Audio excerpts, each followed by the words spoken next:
Pour apporter vos témoignages sur l'actualité, appelez Jean-Michel Apathy au 39 21. 50 centimes la minute, plus coût de l'appel. Jean-Michel Apathy, Maxime Switek. Et dans un instant, 39 21, vos questions comme chaque jour à Guiraud sur les quarts de finale de l'Euro qui s'annoncent. 39 21, mais d'abord Jean-Michel, les jeunes et la lecture. Vous me l'enlevez de la bouche, Maxime. Les jeunes et la lecture, c'est une étude du Centre national du livre qui nous annonce, qui nous apprend que les jeunes lisent beaucoup plus qu'on ne l'imagine. Alors on va vérifier ça avec les auditeurs d'Europe 1. Bonjour Christophe.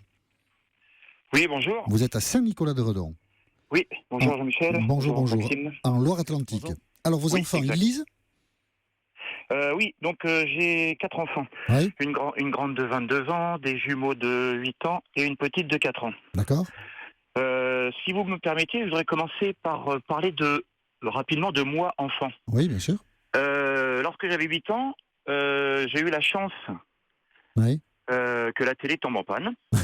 Et j'ai eu la chance d'avoir des parents qui ont eu l'intelligence de dire on ne va pas la réparer. Ah, bravo. Et donc, pendant 10 ans, il n'y a pas eu de télévision, donc il n'y a pas eu de vaine distraction, Mhm. ce qui m'a permis de lire et de découvrir ce plaisir et d'avoir le goût de la lecture. Mais ça, je peux le comprendre tout à fait, Christophe, mais peut-être que si la télé avait marché, vous auriez quand même été vers le livre. Peut-être, je ne sais pas, mais... Ah oui. Oui. Donc, je remercie mes parents de ce choix D'accord. que j'ai trouvé intelligent. D'accord. Quant à mes enfants, moi, donc ils ont la possibilité de regarder la télé. Par contre, depuis toujours, ils ont baigné dans les livres. Oui. On achète régulièrement des livres. Ils ont donc mes 3 enfants avec lesquels je vis actuellement ont à leur disposition à peu près 200 livres. D'accord. Ça peut paraître énorme. Mais donc il y a des petites revues, si je peux me permettre de les citer, Oui, j'aime oui. lire, je lis déjà, ce genre de choses D'accord. auxquelles ils sont abonnés. Et surtout, ma femme, qui est quelqu'un d'exceptionnel, Bien sûr. pratique les vides-greniers. D'accord. Donc elle acquiert énormément de livres Mhm. en bon état, d'occasion.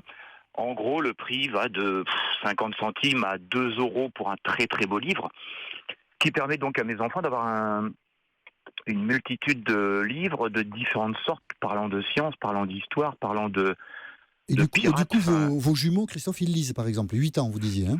Oh oui, ils lisent. J'ai Ils même lisent. ma petite Marie qui lit en cachette le soir, Ah, d'accord. tellement elle est prise Par le récit. par Hmm. le récit, oui. D'accord. Ben, c'est formidable, Donc, ça. Pour leur donner le goût, Ouais. je leur ai lu des histoires le soir. Enfin, voilà. Oui, je trouve aussi que c'est formidable. Et d'après ce que vous voyez, Christophe, les amis de vos enfants, donc autour de vous, vous trouvez que les enfants lisent aussi, les enfants qui peuvent venir quelquefois chez vous, ou vous essayez de capter ça ? Est-ce qu'ils lisent, les enfants des amis de vos enfants ? Je dirais moitié-moitié, quoi, 50-50 en gros. D'accord. Mais parmi ceux que je connais, il y en a qui n'ont pas un seul livre à leur disposition. Mhm. Et ça, être en totale jachère, je trouve ça triste, quoi, parce que un enfant, je compare la lecture et l'immensité des données qu'on peut piocher dans la lecture. Je compare ça à un cuisinier qui aurait une immense culture culinaire et qui connaîtrait à peu près tous les ingrédients possibles et imaginables qui existeraient sur Terre. Comment un enfant peut-il se développer, ou un jeune adulte, ou même un adulte, comment peut-il avoir une ouverture d'esprit à la recherche de l'info s'il ne connaît pas le monde dans lequel il est pour se connaître lui-même, quoi. Oui, c'est vrai que si ce que vous voulez dire, c'est que s'il y a des livres à la maison, c'est mieux qu'il n'y en a pas pour accéder à la lecture. Ça, je crois que vous avez raison, effectivement. Oui. On apporte beaucoup de choses aux enfants quand on leur donne la possibilité, ils la saisissent ou pas, de lire et de prendre des livres qui sont sur une bibliothèque. Bon, mais merci Christophe pour votre témoignage sympathique qui corrobore donc cette étude du Centre national du livre. En tout cas, vos enfants lisent et c'est parce que vous leur en avez donné le goût. Merci beaucoup Christophe. Moi qui vous remercie. Je vous souhaite une bonne journée. De même, au revoir. Au revoir. Bonjour Richard. Bonjour. Vous êtes à Bordeaux. Tout à fait. Et vous, vos enfants, ils lisent aussi ? Alors, mes enfants lisent assez régulièrement. Alors, Oui. je voulais en fait surtout parler d'une partie de l'étude qui a été éditée et évoquée. C'est surtout le contraste entre ce que les enfants lisent d'eux-mêmes et ce que les enfants lisent à l'école ou au collège. Oui. Puisque moi, en tant qu'auteur, j'ai la chance d'aller régulièrement dans des collèges de la région, de Bordeaux, où je rencontre du coup des élèves qui lisent des livres de mes éditions, qui sont moviebook.com, et j'ai affaire à des enseignants de français qui sont agréablement surpris. Souvent, les élèves, alors je parle d'ados essentiellement, souvent les élèves, on leur donne à lire de la littérature plutôt classique et ils ont beaucoup de mal à aller jusqu'au bout, ils abandonnent en cours de route et du coup, il y a une sorte de frustration parce qu'ils n'ont pas été au bout du livre. Et on se rend compte, donc, en leur donnant des livres, alors il n'y a pas que les miens, bien sûr, mais on se rend compte en leur donnant des livres qui sont plus accessibles, qui sont peut-être plus contemporains et dans lesquels on retrouve leur façon de parler, leur code, leur image. Du coup, ils vont au bout.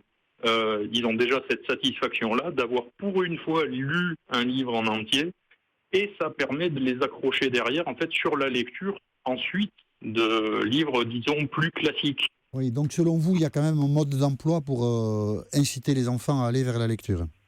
Il me semble, moi je fais partie d'une génération, j'ai 40 ans, je fais partie d'une génération où au collège, j'ai eu des enseignants qui, dans les premiers livres qu'on m'a donnés, par exemple, j'ai un douloureux souvenir avec Zola.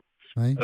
Et c'est vrai que du coup, quand on a 13-14 ans, se retrouver avec La Terre de Zola, où il y a 30 pages pour décrire la forme d'une pomme de terre, ça dégoûte très très vite de la lecture. Et moi-même, j'ai été complètement éloigné. J'allais au cinéma, je regardais la télé, je voulais surtout pas entendre parler de livres. Si on m'offrait ça à Noël, c'était la punition suprême. Ah oui, ça vous a traumatisé à ce point? Ah oui. Ah, et alors qu'aujourd'hui, c'est moi-même qui suis auteur et qui en écrit et qui pousse les ados à essayer de les lire. Donc, bien sûr. je pense qu'il y a vraiment ça. Il y a le côté volonté d'aller sur des livres qui sont, moi j'appelle ça comme ça, dans la forme de rédaction, qui sont plus accessibles pour les jeunes que vraiment du classique qui est peut-être plus difficile à appréhender. Oui, bien sûr. Et je trouve que certains collèges, alors j'ai affaire à des enseignants qui le font, je trouve que la marche inverse serait plus intéressante, c'est-à-dire commencer la lecture par des livres qui vont les intéresser, qui vont peut-être choisir eux-mêmes dans un certain cadre, et ensuite, une fois qu'ils ont accroché au goût de la lecture, leur permettre d'aller sur des trucs plus évolués ou accéder à d'autres livres, bien sûr. Oui, ça paraît, tel que vous le dites là, ça ne paraît pas illogique, effectivement. Bon, mais écoutez... Alors que c'est, en fait, on est actuellement dans les collèges français, dans la plupart, on est sur le phénomène inverse. C'est-à-dire qu'on commence par du très indigeste. Oui, c'est le programme, bien sûr. Et ensuite, s'ils ont fini de lire ça, ils peuvent aller s'acheter leur livre à eux. Oui, absolument. Écoutez, l'éducation nationale va peut-être s'adapter. En tout cas, elle arrive à former des jeunes qui s'intéressent quand même à la lecture. Elle aussi, elle doit y être pour quelque chose. C'est ce que je vous dis. Moi, j'ai la chance de rencontrer des enseignants de français ou des responsables de CDI qui militent beaucoup pour ça qui font lire par exemple, comme Moviebook, qui sont des livres complètement différents, même dans leur présentation, puisque ça se lit comme une pièce de théâtre. Il n'y a que les dialogues, et donc c'est beaucoup plus accessible. C'est du scénario de film pur, au format poche. Ok. Merci beaucoup, Richard, pour votre témoignage. C'est moi. Je vous souhaite une très bonne journée à Bordeaux. Merci, vous aussi. Merci, au revoir. Voilà, donc ces appels d'auditeurs montrent bien que ce que le Centre national du livre a repéré, on peut donner le goût de la lecture aux jeunes, et visiblement, beaucoup se soucient du livre, on pensait un peu l'inverse, donc c'est plutôt une nouvelle rassurante. Nous allons marquer une pause et parler de l'Euro de football, et notamment de cette équipe d'Islande qui nous surprend beaucoup. À tout de suite. Pour apporter vos témoignages sur l'actualité, appelez Europe 1 au 39 21. 50 centimes la minute plus coût de l'appel. L'Euro 2016, c'est sur Europe 1. Et au 39 21, comme tous les jours sur Europe 1, vos appels et vos questions à Giroud. Et oui, Giroud qui est avec nous. Bonjour Giroud. Bonjour. Et donc vous avez assisté bien sûr à ces matchs hier qui nous ont surpris parce que les favoris ont perdu. Ça arrive des fois au football, ça. Oui, c'est peut-être qu'on avait mal choisi les favoris. Sans doute. Et donc, en face de vous, Giroud, se trouve Léa Gesdottir-Gaillet. Je crois que je l'ai bien dit ce coup-ci. Oui, très bien. Ah, très bien. Je suis mûr pour aller en Islande. Et donc, vous nous avez raconté tout à l'heure votre passion pour le football et vous nous avez parlé un peu de cette équipe d'Islande qui nous a surpris. Vous connaissiez, Giroud, le football islandais ou pas vraiment ? vraiment? Oui, il y a eu au Racing Club de Paris dans les années 60 ou peut-être 50, Gudmundsson, un très bon avant-centre islandais. D'accord. Et puis je connais un peu l'Islande, je suis allé à Reykjavik. D'accord. Bon, nous, on s'est marré, Léa, pour tout vous dire. Les noms finissent tous par son, ça nous fait marrer. Bah oui, c'est parce qu'en Islande, le nom de famille importe peu. On est fils de son père ou de sa mère. D'accord. Donc c'est que des hommes, donc ils sont seuls. Moi, je suis Tochter, c'est fille d'eux. Ah, d'accord, très bien. Voilà. D'accord. Bon, on apprend plein de choses. Bonjour Francis. Oui, bonjour. Vous êtes à Corbeil-Essonnes. C'est ça. Et vous avez regardé le match Islande-Angleterre hier. Oui, c'est ça. J'ai regardé le match Islande-Angleterre et j'ai trouvé les Islandais vraiment très courageux. Oui. Et ça m'a fait rappeler que le foot, c'est un sport collectif. Et que même si on peut avoir les meilleures individualités au monde, quand le collectif se met... Justement, le collectif se met en charge, ça marche, quoi. Ça nous a fait du bien, ça m'a fait du bien. Je regardais le match en famille et ça nous a fait vraiment plaisir de voir l'Islande comme ça, quoi. Oui. Et vous avez trouvé, il y a des joueurs que vous avez repérés en Islande et qui vous ont... Oui, l'attaquant, le barbu. Oui. Moi, je sais pas c'est quoi son nom. Il y en a un qui joue à Nantes aussi, je crois. Attendez, oui, voilà. Comment vous dites? Gunnarsson. D'accord. Gunnarsson. Ah oui, ah ouais, je l'ai trouvé, j'ai surpris, hein. Ah oui. Giroud. C'est pour des joueurs qui... Ouais. Restez avec nous, Francis. Peut-être aussi que les Anglais n'ont pas été bons, mais pendant tout le tournoi aussi. Hein. Oui, ils avaient une équipe insuffisante. Ils ont refait une équipe avec une jeune génération. Ils ont juste gardé Rooney et puis Rooney est un peu déclinant et les jeunes... ils se présentaient quand même comme des très bons joueurs. C'est curieux. Oui, on disait que cette jeune équipe, peut-être, c'est la plus jeune équipe du tournoi. Oui. Bon, il faut dire qu'en Angleterre, si vous regardez une journée de championnat de 20 clubs, soit 220 joueurs au coup d'envoi, vous en avez beaucoup trop qui sont étrangers. Il reste très peu de postes pour les Anglais. C'est le même problème que les rugbymen en France maintenant. Et donc, du coup, ça fait une équipe nationale moins bonne. un peu faible. Et puis, ils avaient pris un entraîneur très chevronné. Mais bon, peut-être il aurait fallu un jeune aussi. Et il a démissionné. Et il a démissionné tout de suite, oui, ça c'est évident. Personne ne survit à l'élimination de l'Euro ou d'une Coupe du Monde. Léa, vous avez regardé le match? Oui, j'ai regardé un match un peu usant, j'imagine que la deuxième mi-temps était longue, non? C'était très très long, je ne vais pas dire que c'était pénible parce qu'on l'a remporté, mais ce que j'ai bien aimé hier, c'est que oui, on s'est permis de bien jouer au foot et d'être vraiment meilleur que les Anglais. Et enfin, on ne dit plus que... on a vraiment gagné ce match et c'est comme ça qu'on en parle. On dit pas juste le Portugal n'a pas vaincu l'Islande. Non, on dit juste l'Islande a battu l'Angleterre et on formule ça correctement. Le sujet de l'action, c'est l'Islande. C'est l'Islande. Vous avez souffert un peu pendant les poules qu'on dévalorise un peu les résultats de l'équipe d'Islande. Bah oui, parce que contre le Portugal, c'était surtout les Portugais qui n'avaient pas gagné. De toute façon, c'est le lot des petites équipes, entre guillemets. C'est-à-dire qu'on gagne jamais ou on n'a jamais tenu tête. C'est les autres qui n'ont pas réussi. Et dans ces cas-là, on range son frein et on se dit on va finir par vous montrer qui on est vraiment et ce qu'on peut faire. Exactement, et comme je le répète, comme l'a dit le sélectionneur suédois, il suffit d'être meilleur pour nous battre. Voilà, Francis. Oui. Une question à Giroud? Oui, j'ai une question à Giroud. Je voudrais poser une question à Giroud. En fait, je voudrais savoir comment ça se fait. J'ai regardé par exemple les Espagnols, la génération Iniesta, Xavi. Hier, ils ont perdu, mais la génération par exemple Hummels, Boateng, Reus en Allemagne et la génération 98. Je voudrais savoir comment ça se fait que la France n'a pas réussi depuis 98, même avec la génération dorée, à gagner un titre, quoi. Quand je vois que chaque génération, à part les Anglais, mais chaque génération, à peu près du top 9 européen ou même international, ils ont toujours gagné un titre. Et ça, je comprends pas que la France n'y arrive pas, quoi. Il n'y a pas eu un renouvellement. Mais la France, oui, voilà, j'arrive pas. On a quand même été en finale de Coupe du Monde en 2006, hein. Il y a pas. Oui, c'était une finale, c'était bien, mais enfin, la France n'a pas de palmarès depuis que la Coupe du Monde existe en 1930. On a gagné celle de 98 et c'est tout. L'Euro, on en a gagné un parce que c'était chez nous en 84. Alors, on n'a pas fait plus mal qu'avant, mais on n'a pas encore fait mieux. On a remporté l'Euro 2 ans après la Coupe du Monde, non? Oui, mais c'était la même génération. Je pense que dans l'esprit et puis c'était au même endroit de Francis. Presque. Non, c'était pas au même endroit. Oui, mais c'était pas loin. Bruges, la Belgique, c'est un peu. C'est un peu chez nous. Ouais. C'est un peu chez nous. Merci beaucoup, Francis. Pas de souci, c'est gentil à vous. Passez une excellente journée. Et je vous souhaite une très bonne journée. Alors, je crois que Pierre est avec nous, c'est ça? Ou bien ou David, je ne sais pas. Non, c'est Pierre. Bonjour, Jean-Michel et bonjour Guy. Bonjour Pierre, vous êtes à Saint-Martin-d'Air. Tout à fait. Alors, une réflexion, une question?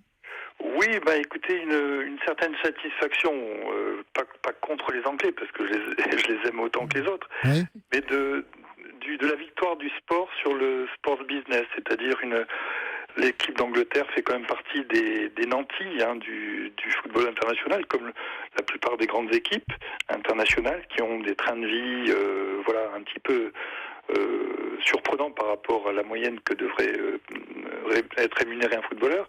Et quand on voit une petite équipe dans une île de 300 000 habitants qui bat un tel Goliath, ça fait du bien, ça permet de remettre le sport en premier, la valeur de l'effort sportif, du cœur, de la motivation.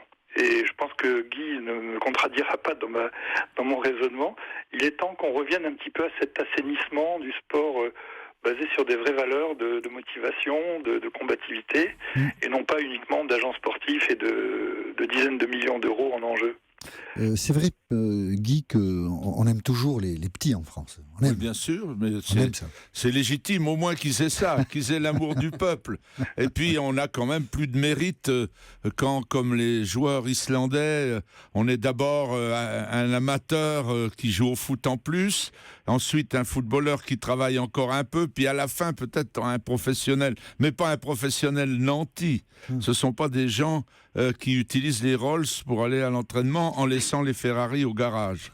Bien sûr. La formule est pas mal. C'est que je ne sais pas s'il le ressent de la même façon que moi, mais moi j'ai l'impression de voir une équipe anglaise un petit peu comme les Français, c'est-à-dire une équipe en rodage entre deux époques, effectivement, comme l'a dit l'auditeur précédent.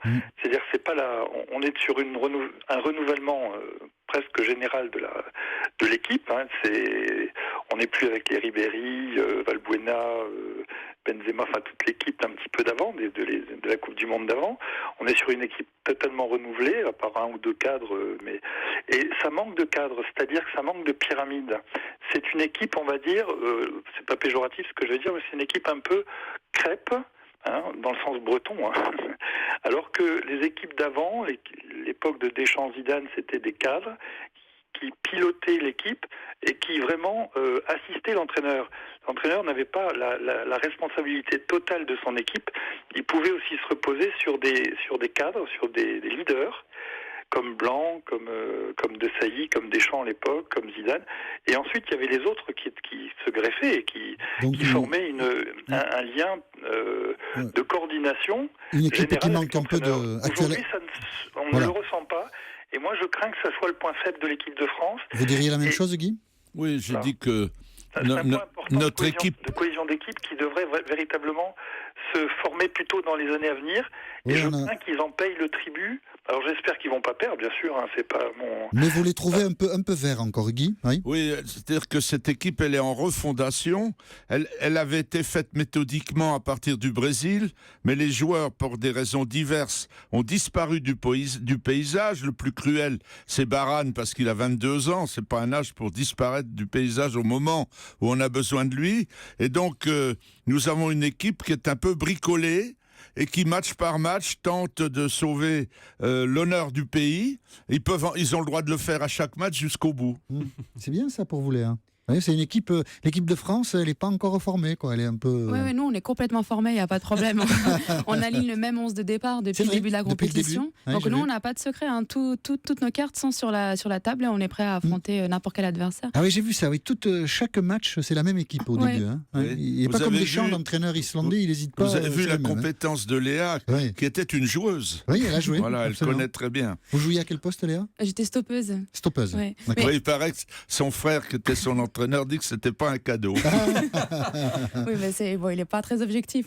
Mais en fait, nous, on a quand même 12 jours sur le terrain, quand même le public qui, contre le Portugal, a célébré chaque touche, chaque passe, comme si on avait déjà gagné l'Euro à ce moment-là. Ça, on a remarqué. Oui, alors que les supporters français, avec tout le respect que je leur donne, parce que j'en fais aussi partie, attendent que l'équipe fait ce spectacle avant de vouloir de faire la fête. Alors que nous, on était contents tout le temps. Ah oui, c'est ça. Et alors, du coup, il y a 30 000 Islandais qui ont fait le déplacement. C'est-à-dire... En tout, parce que... Il n'y a pas 30 000 dans chaque stade, non. Oui, voilà. Disons, c'est 10% de la population. Je crois que c'est ça les chiffres, à peu près. Ouais, donc ça dit quand même une ferveur et une attention à cette équipe. C'est plus que le foot, c'est vraiment la société, c'est vraiment familial, de la grand-mère au nourrisson, tout le monde va au stade. Maxime ? Histoire de refroidir un tout petit peu l'enthousiasme de Léa, Guy, est-ce que vous voyez une faille dans cette équipe d'Islande ? Comment on les bat dimanche ? Si j'avais à préparer une équipe contre eux, j'insisterais sur une seule chose. il faudrait être plus combatif qu'eux. Quand je jouais une équipe de CFA avec l'équipe pro, la meilleure que j'avais, je disais, vous aurez une chance sur deux, nous aurons une chance sur deux de gagner si nous sommes déjà plus combatifs d'eux. Et la seconde chance, c'est qu'il faudra jouer bien.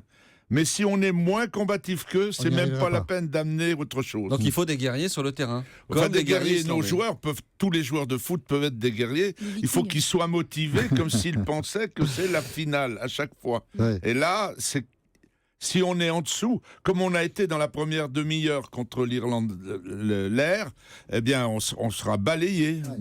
C'est pas le point fort de l'équipe de France. Hein. C'est pas des guerriers. Hein. Oh, il y en a. Ils peuvent se réveiller. Ils peuvent, oui. Mais il est temps qu'ils se réveillent. On espère qu'ils se réveilleront dimanche. Bon, merci beaucoup, Pierre, pour Moi qui vous remercie. Puis, vive la France et espérons qu'ils aillent le plus loin possible. Ben oui, espérons qu'ils triomphent de ces diables d'Islandais qui commencent à nous faire peur. Merci, Pierre. Bonne journée. Bonjour David. Bonjour à tous. Vous êtes à Bordeaux. Oui, supporter des Girondins. Supporter des Girondins, très bien. Et là, l'Euro, comment vous avez regardé la journée d'hier par exemple? Toujours à l'écoute d'Europe 1 déjà. Déjà ça c'est bien déjà. Je voulais féliciter tous les duos de commentateurs. Oui. Parce que je les trouve très performants, tous. D'accord. Ils sont très bons et ils vous remercient.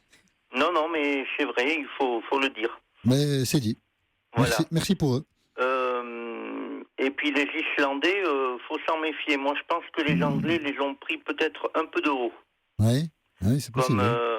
Comme Giroud a l'expérience du passé, ça me faisait penser un peu à une équipe de Ligue 1 qui rencontrait un club hiérarchiquement moins fort et qui l'aurait pris un peu de haut et qui se serait ramassé à l'arrivée, quoi. Oui, ça c'est une situation que vous avez un peu connue, Guy, à Auxerre, quelquefois. J'ai essayé. J'ai d'abord été pendant très longtemps le petit club par rapport aux autres. Ouais. Là, j'essayais de les surprendre. Et ensuite, quand j'étais le club le plus élevé dans la hiérarchie, j'essayais d'éviter de tomber contre un plus petit. D'ailleurs, j'avais dit, pour gagner la Coupe de France, d'abord, il ne faut jamais perdre contre un plus petit. Et après, ça enlève la moitié des chances de perdre. Il ne vous reste plus que 50% de perdre. Et après, il faut être bon. C'est ça. C'est facile le foot, en fait. Exactement. Mais vous savez que j'ai transmis ce message à mes successeurs à la GIA et que très peu ne le prennent en compte. Très peu ne le prennent en compte. Ils le prennent en compte ou ils le prennent pas en compte? Très peu le prennent en compte. Très peu le prennent en compte. Léa, votre petit problème, c'est que du coup, maintenant, jusqu'à présent, l'Islande, on se disait, bon, mais là, du coup, tout le monde va s'en méfier. Et à commencer sans doute par l'équipe de France. C'est vrai que peut-être, on n'est quand même pas les favoris du match de dimanche, clairement. Ouais. On est clairement les outsiders. Et vous préférez cette situation, j'imagine? Oui, on préfère cette situation. Je pense que le match d'hier, par exemple... Je rappelle que vous êtes un peu française. Hein. Un peu, oui. Quand même. Mais non, mais le match d'hier était beaucoup plus difficile pour nous si on avait dû rencontrer le Pays de Galles ou l'Irlande du Nord. Donc vraiment, nous, on préfère les grosses équipes. Et comme l'entraîneur l'a dit, l'Islande est meilleure contre les bonnes équipes. Ça tombe bien, à l'Euro, il n'y a que des bonnes équipes. Donc ça devrait être facile pour nous. C'est ce qu'il a dit avant la compétition. Ça peut aller jusqu'à la finale, quoi. Non, parce que en fait, moi j'ai ces journées-là, je les prends une par une. Moi je dis rien, ça va être un match extraordinaire. Et vous serez dimanche au Stade de France? Ouais, il faut. Mais j'ai déjà mon cœur qui va trop vite. C'est douloureux, c'est vrai? Ah oui, non, mais c'est prenant quand vous êtes vraiment un vrai fan, et puis surtout quand votre équipe vous fait vivre des choses inattendues. Ouais. Enfin, je sais pas. En fait, je pense que pour comprendre un supporter islandais, nous, un match de poule où on fait un partout contre le Portugal, c'est comme la France qui bat le Brésil 3-0. C'est à peu près ça en termes d'émotion. Vous revenez lundi prochain si... Mais moi, je vous invite tous à la maison, tous en restant. Voilà, si vous n'êtes pas mauvais perdant. Il faut l'aider pour avoir des billets. Je crois qu'elle n'a pas de billets à ce temps-là. Pas encore. Ah, vous n'avez pas de billets là? Non. Ah bon? Et alors, comment vous allez faire? Elle va être accréditée par Europe 1. J'ai besoin de rien faire. Donc c'est fait, vous avez votre billet. Il faut qu'Europe 1 vous trouve une accréditation. Il y a Guy qui vous laisse sa place. Le message est lancé. Je ne crois pas quand même. Non, Guy est capable de beaucoup de générosité, mais la place, non, peut-être pas quand même. Hein. Bonjour Saber. Bonjour Jean-Michel, bonjour messieurs. Vous êtes à Colmar. C'est ça. Alors, vous avez confiance pour le match de dimanche, France-Islande? En fait, je veux déjà féliciter l'Islande pour le match qu'ils ont fait hier, parce qu'ils ont fait vraiment un gros match. Oui. Et en fait, je veux juste demander à Giroud son avis, en fait, sur... Moi, je pense que la France a été chanceuse sur toutes les équipes qu'elle a eues. Et j'ai du respect pour toute l'Albanie, la Roumanie, pour la Suisse, pour l'Islande, pour l'Irlande. Mais je trouve que la France a été très, très chanceuse. Je ne sais pas ce qu'il en pense, lui. Eh bien, on va lui poser la question. Giroud, beaucoup de chance pour la France? Non, en analyse à froid, vous êtes un peu cruel. Vous avez raison de penser, à travers vos propos, qu'elle n'avait pas été excellente dans tous les matchs, ou pas excellente du tout. Mais, à part la Suisse, elle a dominé tous les autres, très nettement. La Suisse est la seule qui, dans la seconde période, a fait le jeu et a poussé l'équipe de France et l'a mise un peu en danger.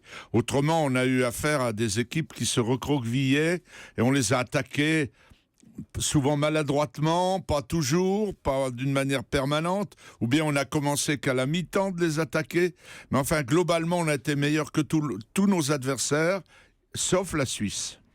Et donc, la Suisse, on a mérité ce match nul qui nous suffisait aux deux équipes pour être qualifiés en étant premiers. Quel regard vous avez, Léa, sur l'équipe de France? Comme tout le monde, j'aime beaucoup Griezmann et Payet, mais ça, je vois pas comment on pourrait ne pas les aimer.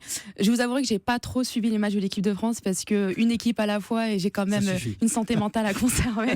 Mais bien sûr, je suis à fond pour l'équipe de France aussi. Non, mais vous n'avez pas regardé spécifiquement l'équipe. Si vous aviez, non, mais je peux comprendre que vous n'ayez pas été très attentive aux matchs de l'équipe de France. Non, je suis ça quand même. Voilà, je suis les matchs, les résultats. Bien sûr, j'ai regardé le match là, le dernier. Voilà, mais non, je suis pour l'Islande pour le moment. Je me concentrerai sur les choses plus tard. Bon, Saber, un pronostic pour dimanche? Victoire de la France, mais juste dû à la fatigue de l'Islande. Mais non, on n'a pas fatigué hier. Hier, je n'étais pas fatigué, mais dimanche, je le serai, à mon avis. Mais voilà, je pense pas là-dessus. Je suis français et je supporte la France. Bon, donc voilà. D'accord. Bon, écoutez, on verra ça dimanche. Merci beaucoup, Saber, pour votre participation à notre dialogue. Merci je vous souhaite une bonne journée. Giroud, quand même, il y avait d'autres matchs. Cette Espagne-Italie, quand même. Quelle équipe d'Italie? Oui, alors l'équipe d'Italie est aussi managée par un grand malin, Conte, qui a dit « Je n'ai plus de vedettes dans mon équipe, on va se préparer le mieux possible ».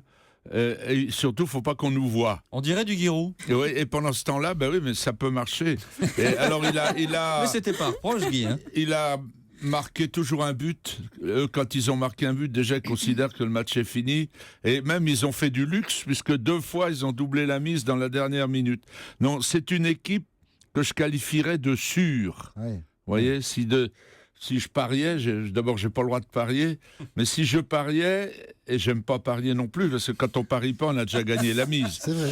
Mais si je pariais, je mettrais un peu une petite pièce sur l'Italie. Sur l'Italie. Mais moi, je les ai trouvés, je connais solide, moins que vous, sûr. Un peu impressionnant quand même. Oui, sûr, voilà, c'est vous ça, avez raison. Et puis capable de marquer des buts. C'est-à-dire, c'est pas une équipe qui défend, méchante. C'est pas l'Italie qu'on a connue peut-être à d'autres années. Non, ils donnent des bons ballons à leurs attaquants. Ils ont cet ancien Brésilien Eder qui est très efficace. Ils ont leur gars de la Juve qui sont toute l'année ensemble.